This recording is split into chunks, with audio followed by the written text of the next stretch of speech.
સીધું કરવું જોઈએ ન કરવું જોઈએ? એ કોણ કરશે? એ તમારે સીધા કરવાના છે. તમે બટન દબાવશો એનાથી નક્કી થાય કે આ સીધા થાય કે વધુ આડા હાલશે. દોસ્તો, એક તરફી માહોલ છે. બોટાદની અંદર કડદા પ્રથાની વિરુદ્ધમાં રાજુભાઈ કરપડાએ અવાજ ઉઠાવ્યો. એમાં શું ખોટું કર્યું? કશું જ ખોટું નથી. અહીંયા આપણે કડ કરે છે, વજનમાં 100 ગ્રામ વધારે લઈ લે છે, કટે 500 ગ્રામ. એ બાજુ પૈસામાં કટ મારે છે, ભાવમાં. રાજુભાઈએ વિરોધ પ્રદર્શન કર્યું અને કીધું કે ભાઈ આ બંધ કરો, આ ખોટું છે. આ ખેડૂતોને કઈ ઉપરથી નથી પડતું. પાક મહેનત કરે, પરસેવો પાડે, લોહી રેડે.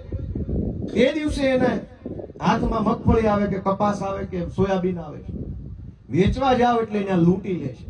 એ લૂંટનો વિરોધ અમારી આમ આદમી પાર્ટીએ રાજુભાઈના નેતૃત્વમાં, પ્રવીણભાઈ રામના નેતૃત્વમાં કર્યો.